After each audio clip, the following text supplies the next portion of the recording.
Dulu ya. Bu Eka, Assalamualaikum warahmatullahi wabarakatuh. Bu Eka, perkenalkan saya Perawat Dewi. Di sini saya akan melakukan penyuluhan atau pendidikan kesehatan tentang infeksi menular seksual. Nanti kurang lebih waktunya 10 menit. Mulai dari pengertian, tanda gejalanya apa, dan pengobatannya bagaimana, kemudian perilakunya untuk mencegah infeksi menular seksual itu seperti apa. Apakah Ibu bersedia? Bersedia. Baik, siap. Saya cuci tangan dulu ya Bu. Cuci tangan. Baik, saya mulai ya Bu ya. Untuk infeksi menular seksual itu sendiri akan model breathing merupakan infeksi yang menyerang organ reproduksi Bu. Api ini kayak gambar iki ya, yang di sini loh Bu yang diserang mono. Ya, jadi tidak hanya tulisan saja lah, kayak pasien kok nyawang tulisan ya ora kacek gitu ya. Bagusnya itu balik itu ada banyak gambarnya. Jadi ini jabaran nggak apa-apa, tapi yang depan lebih banyak gambarnya. Ya, yang dilakukan melalui aktivitas seksual, terutama aktivitas seksual yang menggunakan device ya. Penyebabnya bisa dari bakteri, virus maupun dari parasit. Yang paling dikenal adalah HIV atau AIDS. Ini cuma macamnya HIV. Kita masih ada sifilis, gonorrea dan sebagainya. Itu yang menyerang sisi kekebalan tubuh Bu. Jadi tubuh itu lebih mudah terserang penyakit kalau tidak berhati-hati. Kemudian IMS atau infeksi menular seksual itu sendiri merupakan masalah kesehatan yang dapat menimbulkan komplikasi jika tidak ditangani dengan baik. Nah ini Bu, ini bagus, ini benar ini. Yang ada gambar-gambarnya ini benar. Ini kan nggak ada yang untuk pasien yang ada gambar. Kemudian cara penularannya Bu, ini bisa melalui dari ibu ke bayi kalau HIV/AIDS itu. Kalau ibu yang hamil ini terjangkit HIV, otomatis bayinya juga akan tertular. Kemudian hubungan seksual yang tanpa pengaman atau tanpa kondom, kemudian berganti-ganti pasangan seksual, dan juga kontak dengan cairan tubuh yang terinfeksi. Misalnya apa Bu, transfusi darah, kemudian penggunaan narkoba suntik yang bergantian, ya, ataupun dengan hubungan seksual. Kemudian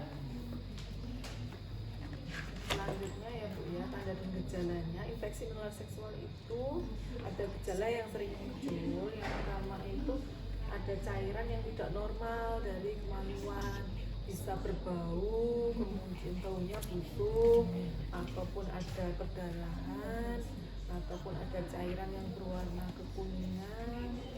Nah itu gatal begitu Ibu, itu juga merupakan tanda-tanda infeksi menular seksual. Kemudian nyeri saat buang air kecil, rasanya panas seperti terbakar, luka atau melepuh pada alat kelamin, dan juga gatal pada area genitalia, dan nyeri saat berhubungan seksual, serta ada pembengkakan di daerah selangkangan. Kemudian Bu, selanjutnya dampaknya infeksi menular seksual jika tidak diatasi atau tidak diobati, Ibu dapat mengalami kemandulan atau infertil Bu istilahnya, kemudian infeksi pada panggul, dan juga komplikasi kehamilan, kanker serviks, dan meningkatkan risiko HIV. Nah untuk mencegah ya harusnya Ibu setia apa ya rasa ngomong harusnya. Untuk mencegahnya yang pertama setia pada satu pasangan. Kamu harusnya kan mendakwa ya, koyo ini mendakwa, kecuali tidak pasien itu ngaku gitu ya. Cara pencegahan dengan setia pada satu pasangan, tidak menggunakan kondom saat berhubungan seksual, menggunakan kondom saat berhubungan seksual, tidak berganti-ganti pasangan, dan melakukan pemeriksaan kesehatan secara rutin. Kemudian pemeriksaannya nanti dilakukan untuk mengetahui infeksi lebih awal Bu, sehingga bisa terdeteksi lebih awal. Contohnya melakukan pemeriksaan liver tes Bu, itu kan juga untuk mendeteksi pemeriksaan deteksi kanker serviks ataupun adakah infeksi pada serviknya atau bawah. Kemudian mendapatkan pengobatan yang tepat dan mencegah penularan ke pasien. Ya, pengobatannya ini pengobatannya apa betulnya pengobatannya? Ini nanti bisa diobati Bu dengan tindakan medis untuk menghilangkan dan mengendalikan infeksi yang disebabkan oleh bakteri, virus dan juga parasit kurang IT. Paras kupawan. IMS dapat disembuhkan, tapi juga ada yang hanya dapat dikontrol seperti HIV. HIV itu tidak dapat disembuhkan, tapi dia bisa dikontrol dengan mengkonsumsi obat antiretrovirus atau obat untuk HIV. Pengobatan harus sesuai dengan anjuran tenaga kesehatan, dosis obatnya juga sebaiknya harus sesuai dengan anjuran dokter sehingga tidak boleh sembarangan mengobati sendiri ya Bu ya. Kemudian, nah untuk mencegah nanti seandainya nanti sudah sembuh ya sudah diobati sembuh, kedepannya untuk mencegah, nah sebaiknya harus melakukan perilaku seksual yang sehat.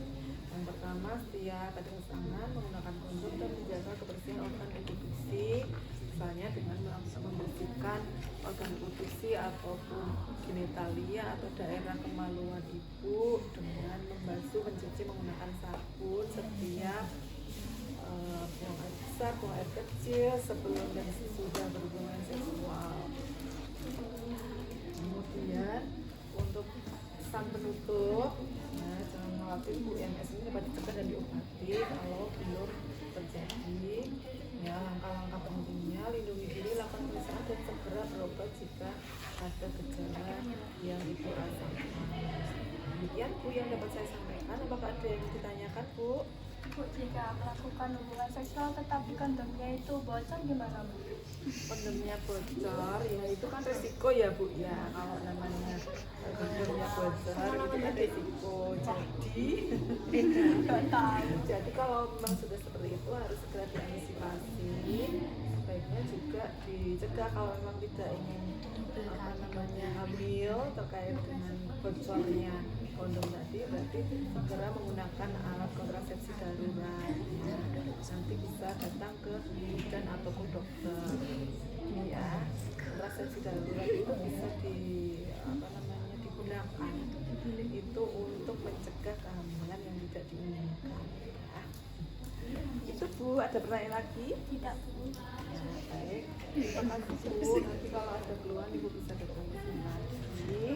Oke. Nanti selanjutnya Ibu ke apotek ya Bu ya. Tadi sudah ada obatnya. Ya, silakan ambil obat di apotek. Ya. Bu, April mau tanya